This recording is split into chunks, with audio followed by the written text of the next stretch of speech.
Hello दोस्तों, वेटिरन्स, नमस्कार। नवंबर का महीना चला हुआ है और लाइफ सर्टिफिकेट रेगुलरली हमारे पेंशनर्स के द्वारा दिए जा रहे हैं।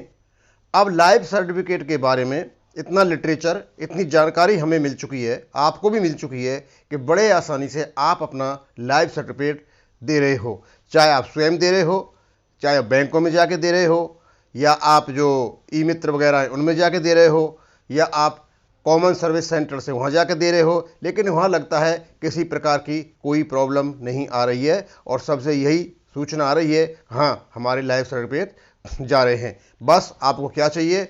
आपको स्पर्श पीपीओ नंबर चाहिए या आपको ई पीपीओ नंबर चाहिए।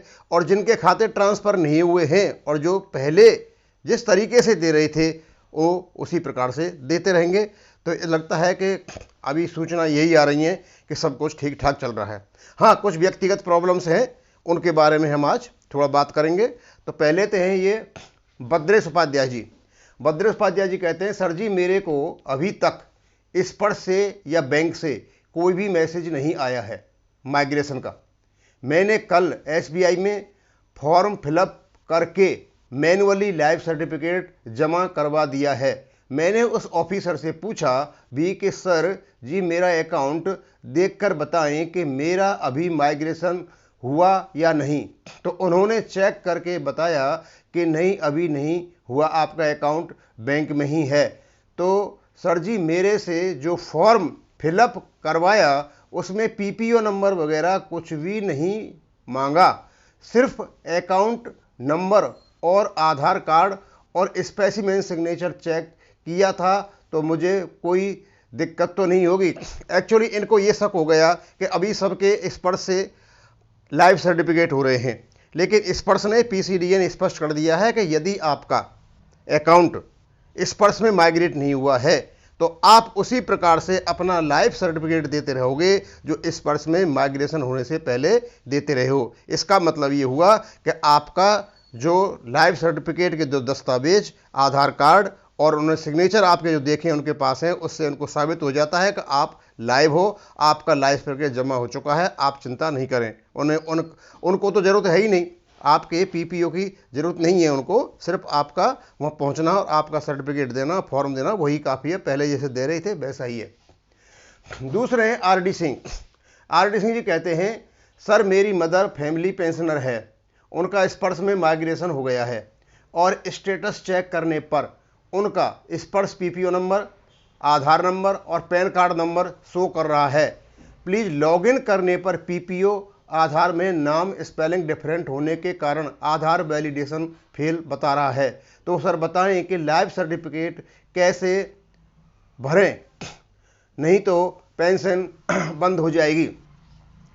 आर डी सिंह जी, मैं आपको बताना चाहूँगा कि आपका अभी उसमें वैलिडेशन नहीं हो पा रहा है क्योंकि उसमें कुछ डिफरेंस है।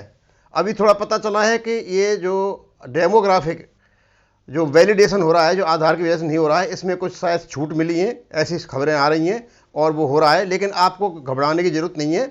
आप ऐसा करो, या तो आप एमएलसी दे लो, अदरवाइज आप बैंक में जाओ और बैंक में जा करके अपना लाइफ सर्टिफिकेट दे करके आ जाओ। आपको सिर्फ लाइफ सर्टिफिकेट देना है। ये काम जो आप बता रहे हो ये तब होगा जब आपका आधार कार्ड और आपका पीपीओ दोनों मैच हो जाएंगे, तब जा करके कहीं वैलिडेशन होगा। आपका काम है सिर्फ बैंक में जा करके सिर्फ अपना लाइफ सर्टिफिकेट देना।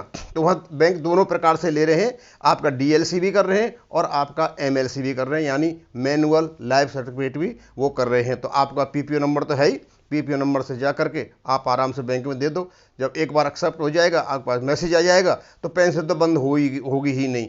और अभी आपको बता दूं, 2016 से पहले के जो आए हुए पेंशनर हैं, जब वो स्पर्श में एंटर कर रहे हैं, लॉग इन कर रहे हैं, तो वो उनको आगे नहीं बढ़ने दे रहा है क्योंकि उनको अभी प्रक्रिया शुरू नहीं हुई है, उनको अभी लॉक कर रखा है। एक और सूचना है, क्योंकि हमें काफ़ी सूचनाएं हमारे जो व्यूअर्स हैं उनसे भी मिल जाती हैं। वो कहते हैं, सर एमएलसी का फॉर्म 24 घंटे के अंदर स्पर्श में अपलोड करना होता है। जो आप स्पर्श से मैनुअल लाइफ सर्टिफिकेट अपलोड करते हो, क्योंकि वहाँ जब करते हो तो एक प्रकार का नंबर आता है और उस नंबर वो आपसे रिलेटेड होता है, आपके स्पर्श से नंबर से रिलेटेड होता है। तो जैसे ही आप अपलोड करोगे, अपलोड करने के 24 घंटे बाद उसको आपको अपलोड करना है, उसको आपको ऑफिसर जो बताई कल लिस्ट जो मैंने बताई उनसे सिग्नेचर कराना है। सिग्नेचर कराना के बाद पुनः आपको इसको पहले डाउनलोड करना है और फिर इसको बाद में इसको अपलोड कर देना है, और ये 24 घंटे के अंतर्गत होना चाहिए। मैंने ये कहीं नहीं पढ़ा था, और यदि इस प्रकार की ये बातें बता रहे हैं तो स्वाभाविक सी बात है कि इन्होंने कहीं देखा होगा। तो मैं चाहता हूं कि इस चीज़ को मैं आपको ही बता दूं, कहीं आप MLC निकाल लें और निकाल करके अपने पास रखे रहें, और बाद में कहीं लेकर के जाएं कि चलो अब मैं आपको मैनुअल लाइफ सर्टिफिकेट दे देता हूं, और उसके बाद आपका वो एक्सेप्ट नहीं हो। ये बता रहे हैं कि 24 घंटे के अंदर अंदर आपको देना, आज निकालो और दूसरे दिन आपका वो अपलोड हो जाना चाहिए। एक है मेरे सुनील दत्त शर्मा जी। शर्मा जी ने एक अजीबोगरीब समस्या आई है उनके सामने। वो कहते हैं, सर जी इस पर्सन ने हमें 2 PPO नंबर भेजा। पहला जो ID था, ईमेल आया, PPO नंबर, अभी दूसरा ईमेल आया, उसमें जो पहले का PPO नंबर था उसमें ईमेल आया कि अलग नंबर है। क्या करना चाहिए? यानी इनके पास ईमेल आ गए 2, और दोनों ईमेल जो आए हुए हैं उनमें दोनों में ही उनके PPO नंबर ही अलग हैं। शर्मा जी, सुनील दत्त शर्मा जी बड़े भाग्यशाली हो भाई, हमको तो अभी एक नंबर भी नहीं मिला और आपको 2 नंबर मिल गए, समझे? तो ये तो आप बहुत ही अच्छे फॉर्चुनेट हो। मैं आपको बताना चाहूँगा कि ये आपकी जो समस्या आई है, कृपया आप इस प्रकार की समस्या किसी को भी आ रही है, किसी को भी आ रही है, आप उसमें विकल्प दे रखे हैं। आप PCDA की साइट पर जाओगे तो वहां आपको लॉज अ कंप्लेंट का विकल्प मिलेगा। वहां अपना स्पर्श नंबर डाल करके और जो भी आपकी समस्या है वहां कीजिए।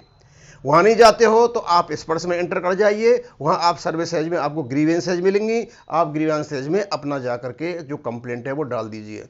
और सबसे सरल तरीका मैंने बताया था आपको कि आप स्पर्श का जो ऐप है प्ले स्टोर से डाउन कर लीजिए, और जब आप उसमें देखोगे तो, और उसका मैंने साइन भी बताया था वो किस प्रकार का होगा, और जब लेफ्ट हैंड साइड पर टॉप पे 3 लाइनें देखोगे, उसको आप टच करोगे, क्लिक करोगे तो वहां लिखेगा राइट टू को जब क्लिक करोगे तो आपको ऊपर आ जाएगा आपका जो PCDA का ईमेल ID आएगा और नीचे आपका ईमेल ID आएगा, और आप राइट टू में जो भी आप लिखना चाहते हो अपना स्पर्श नंबर के साथ उनको लिखिए। वो आपकी प्रॉब्लम को देखेंगे, वो पूछेंगे कि मतलब क्या है, सारी बातें। और दूसरा, यदि आपके पास ये दोनों ही हैं, आप बता रहे हो ईमेल ID और अलग अलग जो PPO नंबर है, इन दोनों को अपलोड भी कर दो। अपलोड का सिस्टम वहाँ है, आप राइट लिखने से पहले अपने इन दोनों की फ़ोटो अपनी गैलरी में ले लें, और जैसे ही आप उसको लिखोगे और जो उसको अटैच करोगे, क्यों अटैच का सिस्टम है वहाँ पे, जैसे कंप्यूटर में अटैच करते हैं वहाँ हो जाएगा, तो आपकी सारी सारी प्रॉब्लम वहाँ चली जाएगी। आ रही है प्रॉब्लम, और इस प्रकार की प्रॉब्लम जब आएंगी और हमारे सामने आएंगी, हम अपने लोगों को बताएंगे कि इस प्रकार की प्रॉब्लम भी आ रही हैं, तो दूसरों को भी एक सहायता मिलती है कि चलो हमारा काम हो जाएगा, इस प्रकार की प्रॉब्लम्स आ रही हैं। लेकिन लाइफ सर्टिफिकेट आपका हर हालत में पहुंच जाना चाहिए, और काम चलेंगे, ये चलते रहेंगे।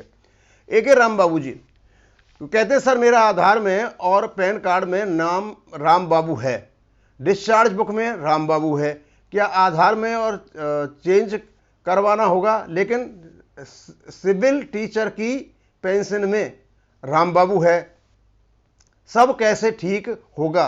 Please guide me. Ram Babu ji देखो, इसमें बहुत ज़्यादा कोई फर्क तो है नहीं, क्योंकि राम बाबू जब हिंदी में आप लिखोगे तो दोनों के दोनों में राम बाबू आएगा। बेटर यही है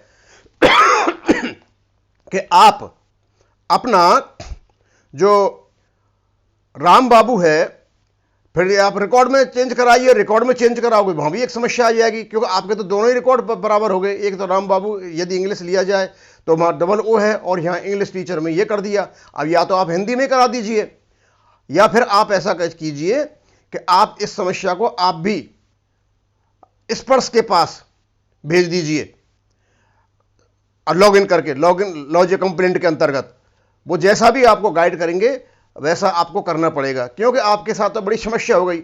अब यहाँ टीचिंग लाइन में हो आप तो यहाँ राम बाबू कर रखा है, आर्मी में आपने राम बाबू कर रखा है, और सबसे बड़ा इसका समस्या का समाधान ये है कि आप इंग्लिश में हिंदी में आ जाओ, आपकी समस्या खत्म हो जाएगी। आप हिंदी में लिखना शुरू कर दो। आप हिंदी में लिखोगे तो दोनों में राम बाबू आएगा, और राम बाबू होकर के वहाँ भी हो जाएगा, यहाँ भी हो जाएगा। अदरवाइज इस का अंतर तो नहीं पड़ना चाहिए, और यदि वो इसका अंतर डालते भी हैं तो उनको ही लिखो आप लॉज ए कंप्लेंट के अंतर्गत या राइट टू अस के अंतर्गत लिखोगे तो शायद ये समस्या आपकी खत्म हो जाएगी। तो मैं आपको बताना चाहूँगा अभी कि हमें बड़ा अच्छा लग रहा है कि हमारे जो पेंशनर्स हैं, हमारे जो व्यूअर्स हैं, उनके कमेंट्स आ रहे हैं और उन कमेंट्स को हम दूसरों को पहुंचा रहे हैं, उनको पता चल रहा है कि क्या क्या हो रहा है और कौन कौन कर रहा है। लेकिन अभी तक मेरे पास एक का भी ऐसा नहीं आया कि किसी का लाइव सर्टिफिकेट नहीं आया। लेकिन लाइव सर्टिफिकेट देने के बाद आपके पास मैसेज आना जरूरी है कि ये लाइव सर्टिफिकेट आपका सक्सेसफुली सबमिटेड हो गया है।